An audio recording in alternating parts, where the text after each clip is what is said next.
everyone. You're watching The Young Turks. I'm your host, Anna Kasparian, and we have a bonanza, a giant show ahead for you. I'm really looking forward to it because guess who's back? John Iadarola. Wednesdays with John, ice cream parties with John. Everyone loves it. I love it, you love it, the American people love it. So I'm really looking forward to getting his thoughts on the new Amazon robot, which will surveil your every move. Does John plan on getting that robot? My prediction is yes, but Will Sauer, of course, we have so many updates regarding the budget reconciliation bill and some interesting developments in regard to how the media is covering corporate Democrats like Joe Manchin and Kyrsten Sinema. Seems like there's a little bit of a change in tone toward these corporate Dems. So we'll get to that in a little bit. And later in the show, probably one of my favorite stories, it's one of my favorite topics to discuss, corrupt judges. Oftentimes when we talk about federal judges who are appointed, confirmed through the Senate, we don't really think about the possible corrupt motives behind these decisions that judges pass down. But it turns out that just like members of Congress, they're also allowed to invest in individual stocks. But they're supposed to recuse themselves in cases having to do with the companies that they're invested in. Are they doing that? Well, a new investigation shows no, they are not. So I'll get to that later in the first hour. But before we get to any of that, as always, just want to encourage you to like and share the stream. Tell your friends, tell your neighbors, tell Randy Gonzalez, tell whoever you can about the program because we want to get the message out there. With that said, let's get to our first story. Senator Bernie Sanders has made it clear that since corporate Democrats in the Senate refuse to go through with their part of the deal on the budget reconciliation bill, he wants House Democrats, specifically progressives, to stand their ground and vote no on the corporate handout bill, also known as the bipartisan infrastructure bill. Here he is talking to The Hill about why he believes these progressive lawmakers should block that legislation. Are you making any progress there? Well, I'm not, the answer is that is what is very troubling to me. The answer, I think, I'm not in the middle of all those negotiations, but Senators Sinema and Manchin, as I understand it, were in the White House today. From what I can hear from the reports is no. It goes on and on and on. We're talking and nothing is happening. And I think that's why it's important that we defeat the infrastructure bill in the House, and that if these guys want to see the infrastructure bill passed, they're going to have to deal with us and reconciliation. And is that part of your worry? If the talks are really not progressing with the infrastructure bill still in limbo, once the infrastructure bill is passed, then there'll be no motivation for them to talk. That's about it, yes. Now, the vote on the bipartisan infrastructure bill is quickly approaching. It will likely happen tomorrow. House Speaker Nancy Pelosi says that she would not bring a piece of legislation up to the House floor for a vote unless she knew she had the votes to ensure that that legislation passes. So we'll see how it all plays out tomorrow because progressives remain firm on their threats to block that bill. Later there were some tweets by Senator Sanders and other progressive members of Congress. I want to read this to you so I can also provide a little more context into what's going on here. Now, he writes, no infrastructure bill should pass without a $3.5 trillion reconciliation bill. That is the agreement that we made or was made, and that is the agreement that must be kept. Physical infrastructure is important, but the needs of working families and combating climate change is more important. And I want to be clear about something. Remember, this agenda was all supposed to come in the form of one massive piece of legislation. It was supposed to include the physical infrastructure along with the social safety net programs that would certainly help create more of an equal system here in the United States. Right now, we see a lot of the redistribution of wealth going to the very top. And so the whole plan with the reconciliation bill is to ensure passage of all the provisions that were stripped out of that essentially corporate handout bill. I keep calling it that because the reason why corporations favor the bipartisan infrastructure bill, the reason why it's a bipartisan bill with Republican support in the Senate in the first place is because corporate donors love it. There is an effort to privatize public infrastructure.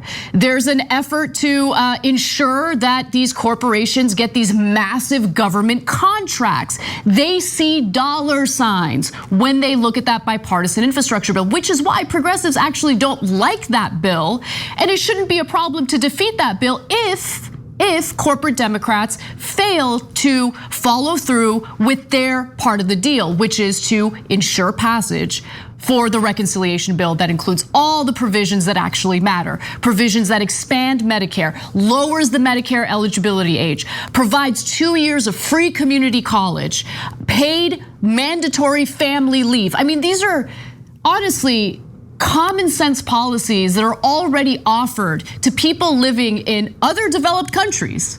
But here in the United States, one of the richest countries in the world, we don't offer those things. And the fact that we're not willing to ensure passage of that reconciliation bill tells you everything you need to know about our political system and the corporate interests that have captured it.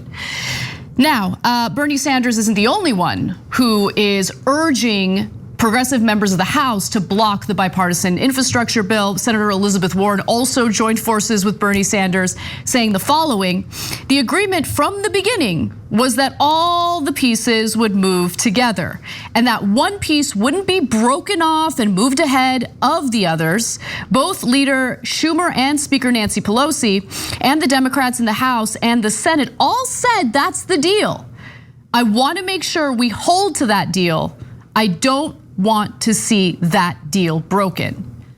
So there seems to be this unified front among progressive lawmakers, and I really do love to see it.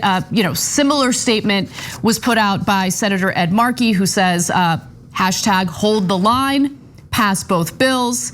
And there are also, of course, many progressives in the House who say, yeah, that was the plan. That was the plan from the beginning, and we are going to stand our ground. Here is a somewhat lengthy compilation of all the various progressive members of the House who have spoken pretty openly, candidly about what they intend to do once Nancy Pelosi brings that bipartisan bill up for a vote in the House. Let's watch. If we are serious about addressing the climate crisis, if we're serious about addressing the long neglected needs of working families, we have to pass the reconciliation bill. My fear is that if the dual track agreement is broken and we only pass the infrastructure bill in the House, I suspect we will never get to reconciliation. Senator Bernie Sanders has said over and over again, the infrastructure bipartisan legislation would not have passed with his support and the support of so many other Democrats in the Senate if an agreement wasn't reached that we will be able to pass these two bills together. All of the folks at the White House know we're being reasonable, and literally one senator, Kyrsten Sinema, is holding up the will of the entire Democratic Party. What has she said that she wants, as far as you know? That's the question. The president keeps begging her, tell us what you want, put a proposal forward.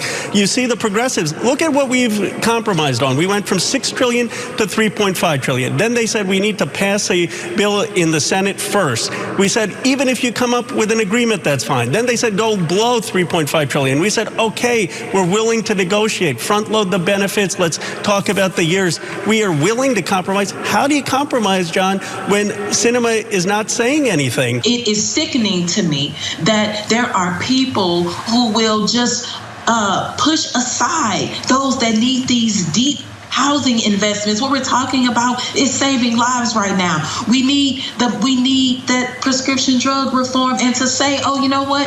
You can continue to have to worry about whether you have me here. It's sickening. Now that they are negating on that promise and that deal, we have to hold the line and we have to hold them accountable for breaking the deal that they made with us.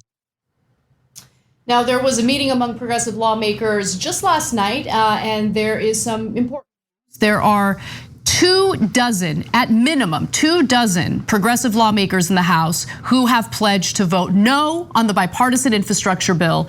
And I to see was there a possibility that she has enough. I honestly think it's unlikely, especially when you consider that the Republican Party overall is still very much captured by Donald Trump, and Donald Trump does not want to provide the bipartisan infrastructure bill is favored by corporate interests, which means it's favored by corporate donors, which is why you have 19 Republican senators who voted in favor of the bipartisan infrastructure bill. So who knows what's likely to happen in the House tomorrow. But the only opportunity that we have, the only leverage progressives have is this bipartisan bill and the threats that they're still making regarding voting no on that bill unless they get what they want in the reconciliation bill. And understand that they've already made significant concessions to corporate Democrats in the Senate.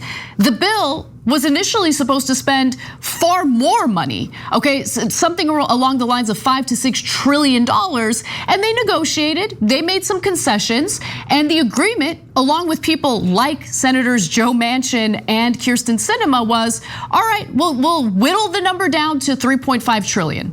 As long as we get an agreement from you guys that you will vote in favor of the budget reconciliation bill once the full bill is up for a vote in the Senate. Remember, both mess on the framework of the reconciliation bill, right? So the dollar amount, $3.5 trillion, they both voted yes on that already, and then they backtracked. So we all know why they backtracked. We all know about the corporate interests at play. We know about Kyrsten Sinema taking hundreds of thousands of dollars from the pharmaceutical industry in order to defeat this bill. We know about the personal financial investments that Joe Manchin is worried about. Remember, the reconciliation bill deals with climate change. He don't like that. He loves fossil fuels. He makes more money off fossil fuels than he does from his Senate salary.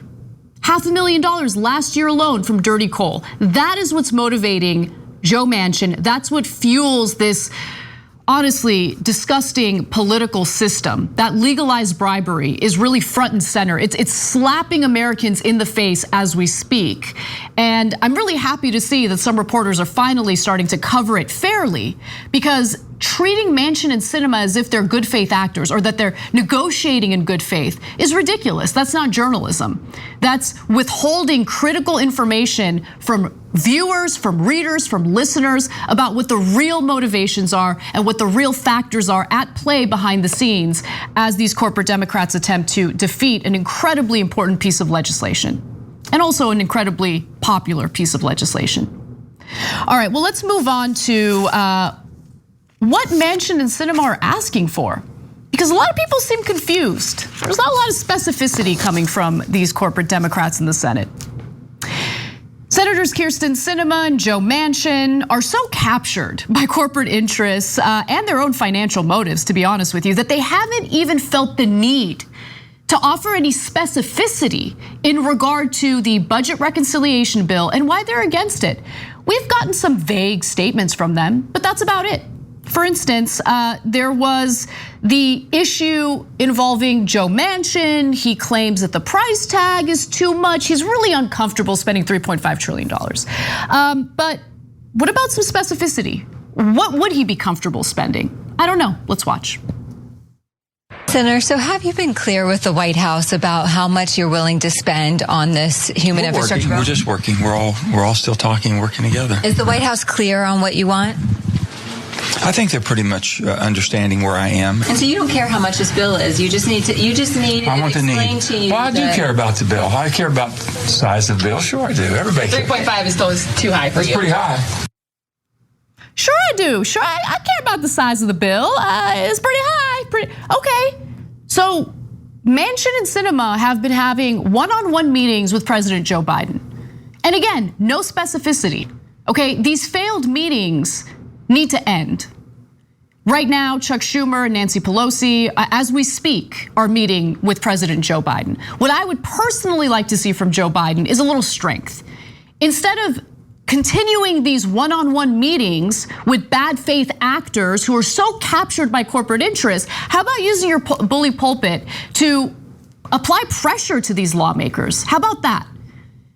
Because think about that video that you just watched with Manchin. He doesn't even think he needs to offer you or his constituents any specific reasoning. He doesn't even think he needs to come at you with a specific number that he'd be comfortable with. You know why? Because his intention is to defeat the bill. That was his intention from the very beginning. Because it's not just his corporate donors who are at risk, right?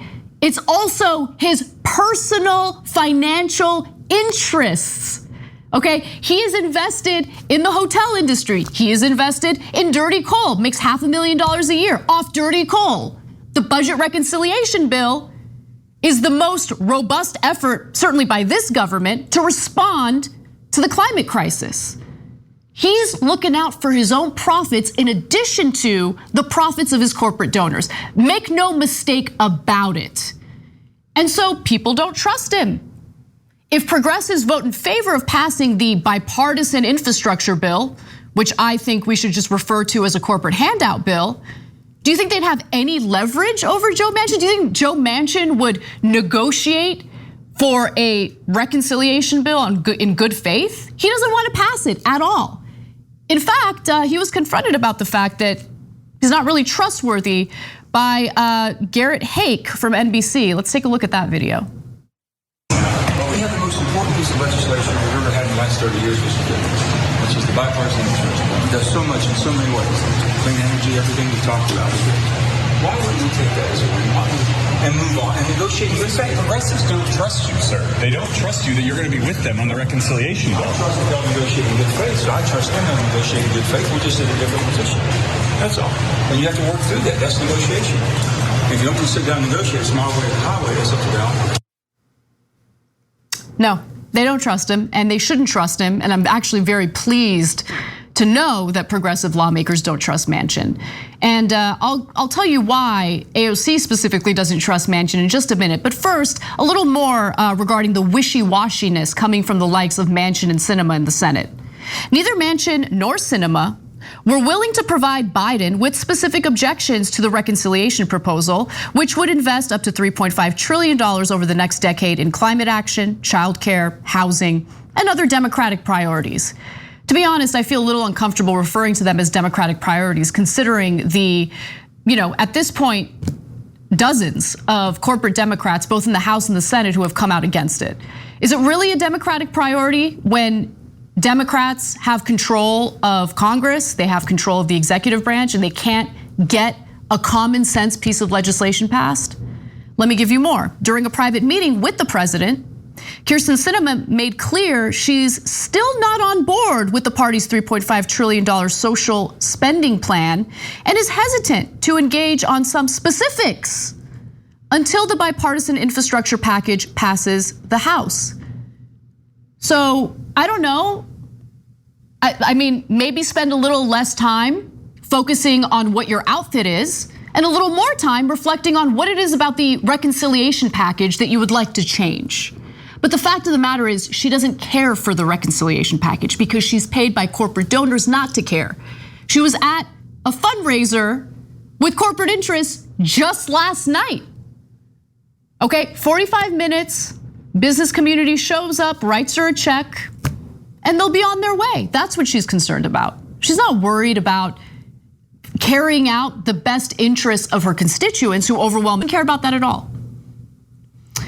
Sinema has problems with both the price tag and some of the tax increases. Gee, I wonder why. Devised to pay for it.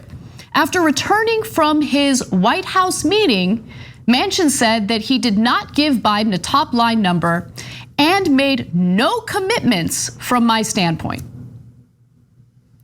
So honestly, Biden needs to stop wasting his time. If he genuinely wants to get that budget reconciliation bill passed, it's time to play hardball.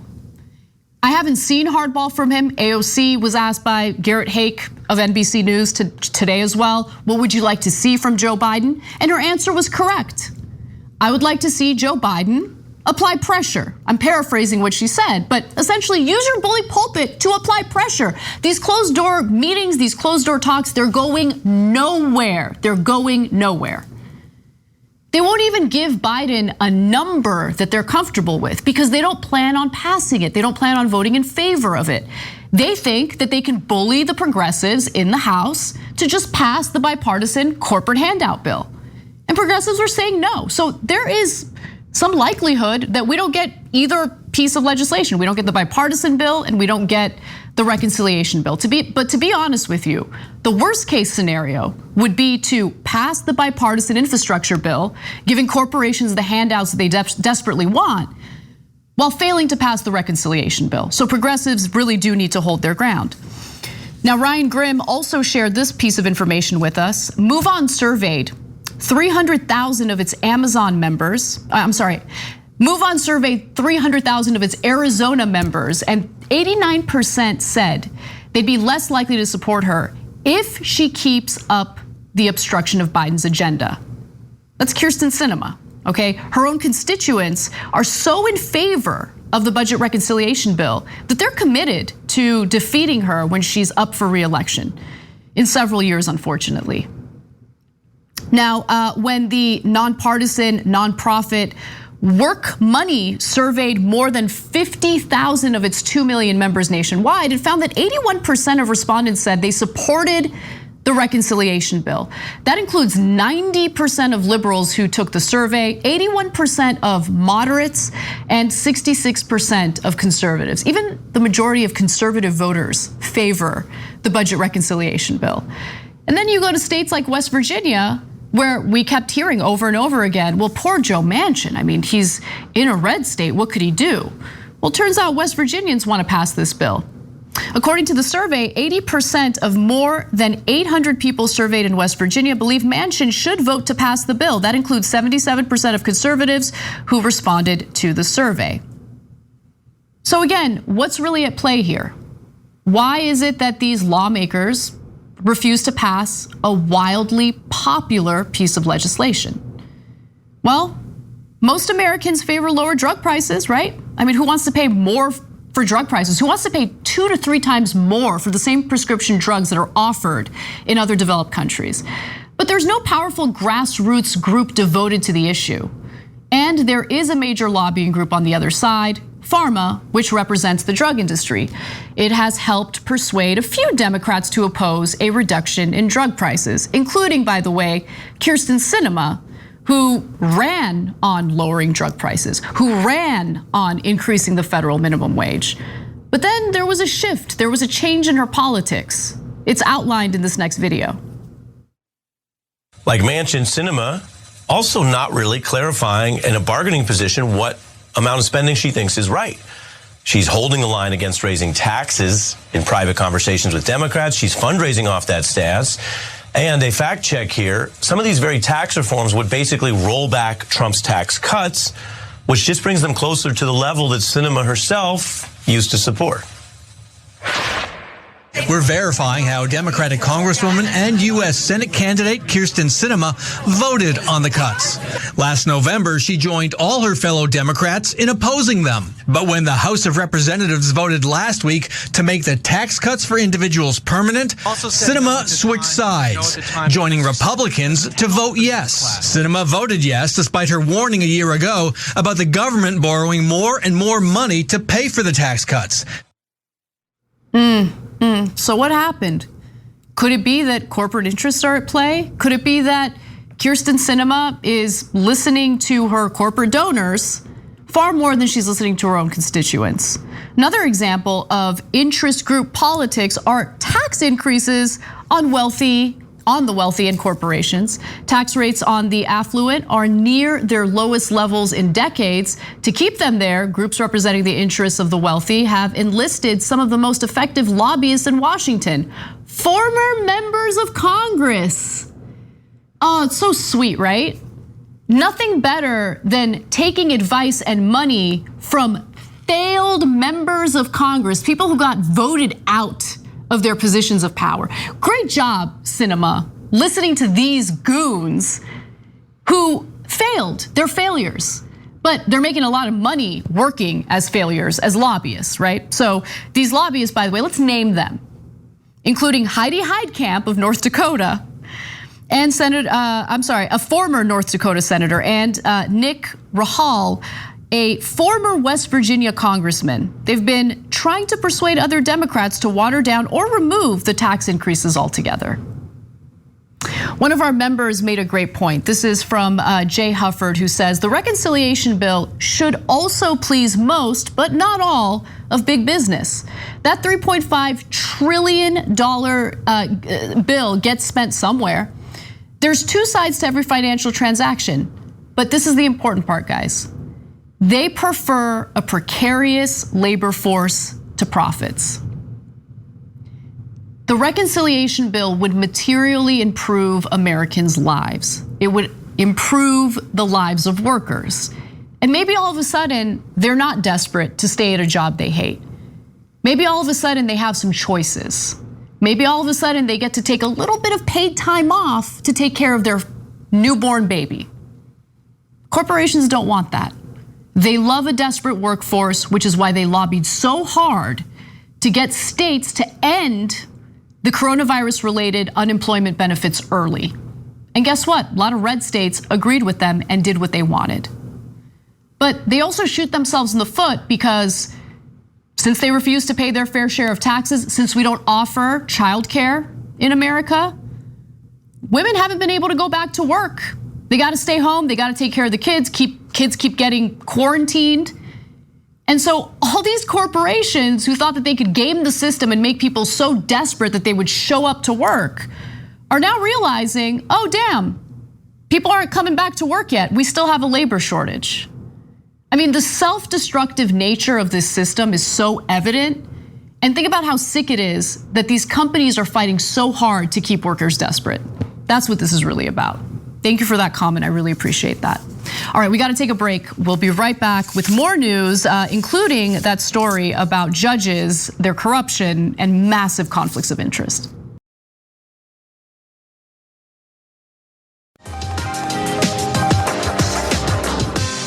Welcome back to TYT, Anna Kasparian here with you, and this next story is a doozy. It's a continuation of something that I wanna really continue focusing on, which is the very clear conflicts of interest at play within Congress. And it goes beyond corporate donors. It has to do with personal profit motives. And in this case, we're talking about judges who are literally breaking the law. And they have been in some cases for decades. So let's get into it. All right, let me move over a little bit maybe. All right, let's get to it. So, district judges are supposed to hand down rulings based on the law, which makes it kind of curious that it turns out that they don't really understand how the law pertains to them in regard to personal investments in the stock market and how they should be recusing themselves. So, a new Wall Street Journal investigation finds that district judges throughout the country have been investing in individual stocks, which is legal, but failing to recuse themselves in cases involving the very companies they're personally invested in. Now, this is not a new problem. I researched this to see if this was an issue maybe a few years ago. Is this something that's been ongoing? And I found New York Times articles dating back to 1999 finding the same issue at play. And again, this is against the law. Federal judges are supposed to recuse themselves if a case comes before them involving a company that they're personally invested in.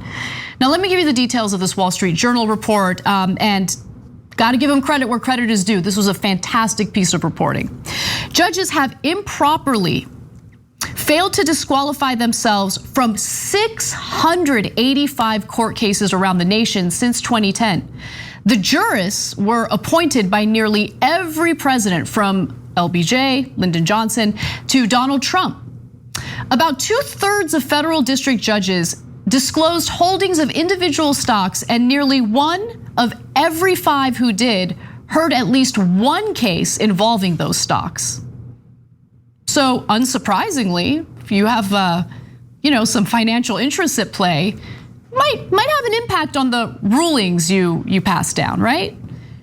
Well, the Wall Street Journal found that when judges participated in such cases, about 2/3 of their rulings, meaning the vast majority of those rulings on motions that were contested came down, oh wow, in favor of their or their family's financial interests. So let me be clear about something, because the law pertaining to district judges, to federal judges, is actually far more strict than what we see with members of Congress, who are also allowed to invest in individual stocks, but do not have to recuse themselves when deciding on legislation that impacts the companies that they're making decisions on. It's different for judges. So for judges, sure, they're allowed to invest in individual stocks, but they must recuse themselves. Same goes for their family members. So if they have children, or if their spouse is invested in individual stocks, they must still recuse themselves from hearing cases involving the companies they're invested in. So alerted to the violations, 56 of the judges have directed court clerks to notify parties in 329 lawsuits that they should have recused themselves. That means new judges might be assigned, potentially upending rulings. So what I loved about this story was that here you have judges, they make decisions based on the law, they make decisions based on the Constitution. So they should be experts on what the law is, or what it, especially when it has to do with them. But when the Wall Street Journal reached out to them, they're like, oh my God, I didn't know I was doing anything wrong. Really? You didn't know you were doing anything? You didn't think that there was a conflict of interest there? Considering the fact that you're personally invested in companies that you're now hearing lawsuits about and making decisions on? Okay, not buying it at all, not by a long shot. So what exactly is the law? Nothing bars judges from owning stocks, but federal law since 1974 has prohibited judges from hearing cases that involve a party in which they, their spouses, or their minor children have a legal or equitable interest, however small. The law and the Judicial Conference of the US, which is the federal court's policy-making body, require judges to avoid even the appearance of a conflict. Doesn't seem like they've cared too much about avoiding the appearance of a conflict. Certainly not. So again, what's incredible is how these judges like pretend like they don't know what the law is or what their obligations are. The Journal identified 36 conflicts by one judge in Colorado, R. Brooke Jackson. The cases involved or included Apple, Chevron, Eli Lilly, a pharmaceutical company, Facebook, General Electric, Home Depot, Honeywell. Wow, this guy, I mean, expansive stock portfolio. Good for him. Johnson & Johnson, JP Morgan, Pfizer, and Wells Fargo. And when he was reached by phone, Judge Jackson said he had no idea which stocks he owns because a money manager handles them. Okay, stop right there, come back to me. I'm so sick of that argument, okay? You hear it from members of Congress, it's money, okay? It's money, it's their money. They know what's happening with their money. It's the only thing people care about in this system, okay? They know what's happening with their money. This guard, like, by the way, I know nothing about stocks, nothing, okay? I don't know how to personally invest. I don't know, like, it terrifies me. Guess what? I hired someone for the first time in my life this year to deal with it. And you know what I do? I check that account every day. I know I shouldn't, I know I'm not supposed to, but you know why? It's because it's money. It's about your future. It's about your savings. You wanna know what's going on. I don't believe for a second that a member of Congress doesn't check on how their stock portfolio is doing. Okay, because it's being managed by a third party or whatever. Get out of here. Same with these judges. What a garbage excuse. Let me give you more though. He said that because he doesn't know, he couldn't have a conflict of interest. Oh, how convenient. Told he was required to know under the law, he said, that's news to me. No, homeboy's a federal judge, okay? He's a federal judge. This news to me, I didn't know what the law was. Convenient that you didn't know what the law was when it had to do with your obligations as a federal judge. And so I guess later he realized, maybe that wasn't the right quote to give to the Wall Street Journal as they're doing this investigative report. So later he told the judge, I never really paid much attention to it. I have preferred to stay unknowledgeable about it. Later, he wrote a 21-page letter to the Wall Street Journal apologizing and stating that he's gonna take action. He's gonna provide the clerk with a list of his investments to ensure that there are no conflicts of interest in any of the cases he hears in the future. But he broke the law, and he's not the only one, okay? Dozens of these judges have done this, have been doing this. And I don't know, I mean, if you break the law as an ordinary American, do you get to just tell, prosecutors? Do you tell the cops? Do you tell judges like, oh, I didn't know it was against the law to strangle my partner, but I guess I'm okay. I guess I don't have to face any consequences for it because I just didn't know it was against the law. How convenient, I didn't know. No, like ignorance of the law, which I'm not even buying in this case with these judges, is not a defense, it's just not. So I wanna know, what are the consequences for these judges? Because all these cases are gonna be, basically have to go through the system again. Because there's this massive conflict of interest that is not fair, certainly to the plaintiffs or whoever is not part of the corporation that these judges are actually invested in. So again, he wrote this 21-page letter apologizing to them, saying that he's taking action.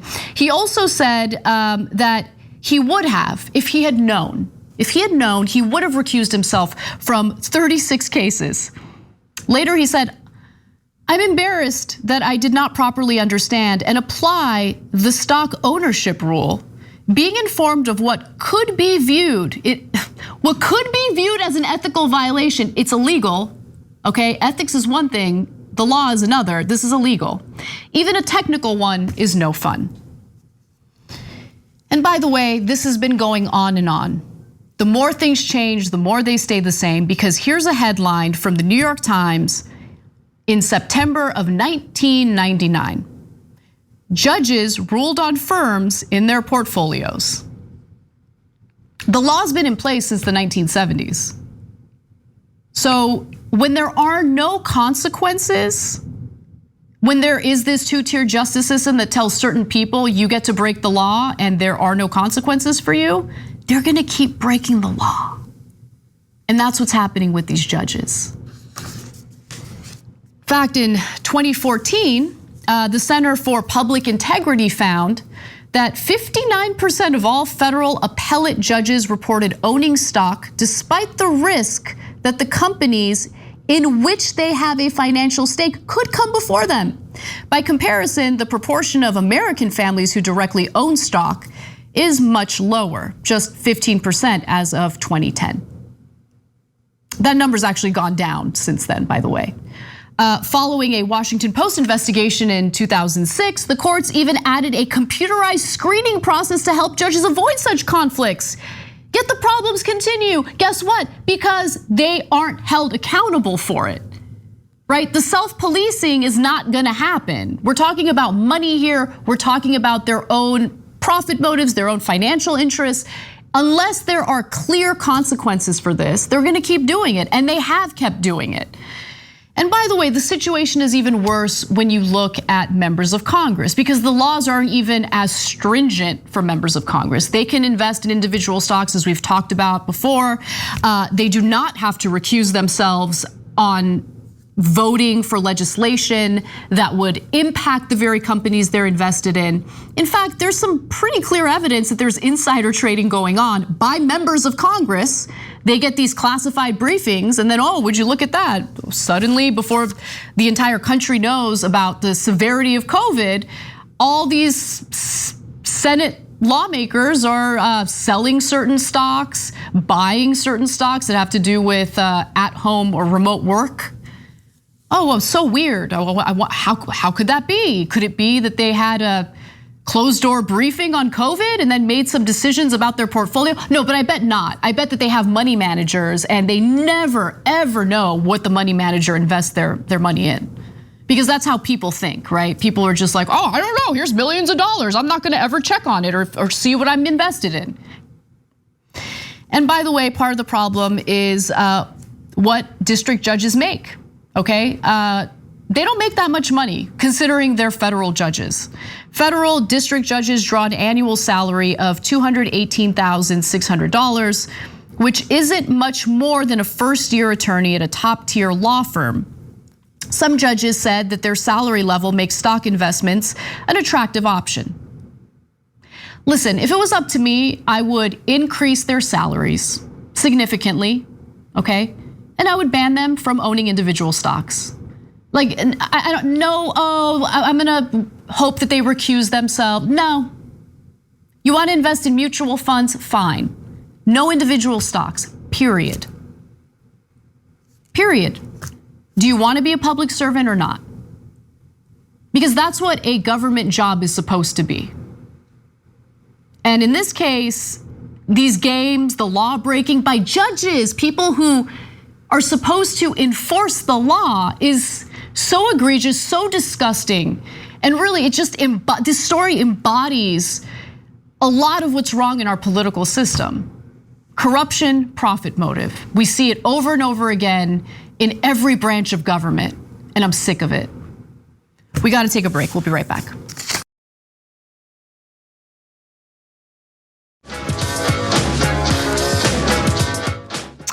What's up, everyone? Welcome back.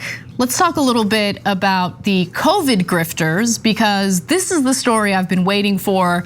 I knew that there were people making money off of slanging ivermectin and hydroxychloroquine, and now The Intercept has obtained some documents from a hacker, and we've got more detail into it. So, hacked documents that were provided to The Intercept indicate that healthcare providers have actually pocketed millions of dollars selling things like hydroxychloroquine and ivermectin in an effort to, first of all, just make money. And while they do it, they spread disinformation about something that actually protects people from the coronavirus, which is the vaccine. So there's always been something fishy at play. Why is it that there's this aggressive push by right-wingers, by conspiracy theorists, by some physicians even, to take things like ivermectin when it hasn't been proven to either treat COVID or serve as a prophylactic, a preventative measure to COVID? And why would anyone push for that when we have a proven method to prevent people from getting hospitalized or from dying due to coronavirus? And of course, that's the vaccine. Like, what's really going on? Well, the data indicate patients spent at least $15 million and potentially much more on consultations and medications combined. So as I said, The Intercept has obtained hundreds of thousands of records from two different organizations, okay? So one of them is cadencehealth.us, the other is RAVCU. Now RAVCU actually fulfills or fills the prescriptions for things like hydroxychloroquine and ivermectin. And cadencehealth.us is part of the telemedicine industry. So those two parts of this puzzle are really, really important. And then there's the third part, right? And I would argue the most important part, which is the group of physicians that offer these prescriptions in the first place. So the hacked data includes information on 281,000 patients created in the Cadence Health database between July 16th and September 12th of 2021, 90% of whom were referred from America's frontline doctors. In just those 2 months, patients paid an estimated $6.7 million on consultations alone, okay? Now, America's frontline doctors, kooks. Funded by the Tea Party. They started out as a group that was just meant to defend the way Donald Trump was handling coronavirus. The first effort that they were involved in was to convince the public that reopening the country prematurely was a great idea. Later, they really made a splash in the press when they started promoting hydroxychloroquine. One of the physicians involved in this was the woman who had this insane rant about devil's semen. She also had this to say about hydroxychloroquine, which again has not been proven as a safe, effective treatment for COVID. Let's watch. This virus has a cure. It is called hydroxychloroquine, zinc, and Zitromax. I know people want to talk about mask. Hello, you don't need mask. There is a cure. I know they don't want to open schools. No, you don't need people to be locked down. There is prevention and there is a cure. Yeah, hydroxychloroquine was so dangerous. It had such an impact on the hearts of patients who participate in clinical trials that in places like Brazil, they literally had to stop the clinical trial. And it certainly did not serve as a preventative measure to COVID. We have close to 700,000 Americans dead as a result of this pandemic. And hydroxychloroquine was one of the first, drugs that was promoted as a treatment or a preventative measure, and obviously that has not worked out. Same with ivermectin, which we'll get to in just a second. Now, the hacker also provided records of 340,000 prescriptions that Ravku has filled between November 3rd of 2020 and September 11th of 2021, amounting to an estimated $8.5 million in drug costs. 46% of the prescriptions are for hydroxychloroquine or ivermectin, and another 30% are for zinc and azithromycin. Two other ineffective medications that the Speak with an MD physicians, who America's frontline doctors claims it trains, prescribe in their COVID-19 consultations. So think about what's happening here. Their strategy comes in two parts. Part number one is sow speculation or suspicion about the coronavirus vaccine, get people to think that the vaccine is unsafe, it's not good for you, it doesn't actually protect you from coronavirus. And then part number two is, but we've got a better solution. Now, there's no data indicating that ivermectin is going to help treat your coronavirus.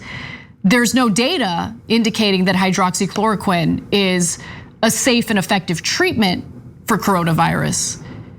But doesn't matter, because what these people do is they prey on how much Americans distrust our institutions and, to be fair, pharmaceutical companies. I get it. I get the lack of trust in our institutions. But unfortunately, their lack of trust in our institutions is also being exploited by people who are looking to make a quick buck. And to be sure, they've made tens of millions of dollars off of this, and people have died as a result. Each of the 340,000 prescriptions filled by Ravku between November 3rd of 2020 and September 11th of 2021 lists a price. Adding up the prices of each type of medication shows that the online pharmacy apparently charged people a total of $4.7 million for ivermectin, $2.4 million for azithromycin, $1.2 million for hydroxychloroquine, $175,000 for zinc, and $52,000 for vitamin C. It appears that the vast majority of these medicines were paid, get this, out of pocket rather than through insurance. Insurance unlikely to authorize coverage of these prescription drugs for coronavirus because it hasn't been proven that they're effective in treating coronavirus. But you know what's free at the point of service? The vaccine. And it also prevents people from getting hospitalized, prevents people from dying from coronavirus, which is why 99% of people who are currently hospitalized with coronavirus are not vaccinated. And by the way, some of the physicians, not some of them, probably all of them, likely knew that what they were prescribing was ineffective. In fact, there was one physician who ensured that there was a disclaimer for the patients he was prescribing these drugs to. So the disclaimer said I, and then it included the physician's name. A lot of this stuff was redacted, which The Intercept, of course, should have done and did do. Have a complete understanding of the recent release from the World Health Organization, FDA, CDC, and NIH on March 5th, 2021, as it pertains to the use and prescribing of hydroxychloroquine and ivermectin. I understand that these two medications have been deemed highly not recommended by the aforementioned medical governing bodies, but are not illegal to prescribe, I have explained that I will not be held legal an adverse reaction by this patient should they choose to take them, and have explained they will not be able to hold me medically neglectful, pursue any form of malpractice, nor any criminal and civil suits. I mean, this physician, bro, you're gonna have a disclaimer, like just check your spelling, proofread a little bit. And then later, of course, a similar disclaimer started to show up for all patients because they're worried about getting sued, and they should be, because these physicians are wrongly prescribing drugs that they know happen to be ineffective in treating COVID, but they're making money, right? This entire system that they've got set up, from the physicians to the telemedicine platform to Ravku, which fills the prescriptions, they're all making a quick buck off of this. Who cares if hundreds of thousands of people have died from COVID? Who cares? Profits over human lives. We see it happen over and over and over again. And so when Donald Trump loosened telemedicine regulations in the beginning of the pandemic, it made a lot of sense because people might want to see a doctor from the comfort of their own home, especially when we're in the middle of a pandemic having to do with a highly contagious virus. But the second those regulations were loosened, you've got the bad actors just coming in and taking full advantage.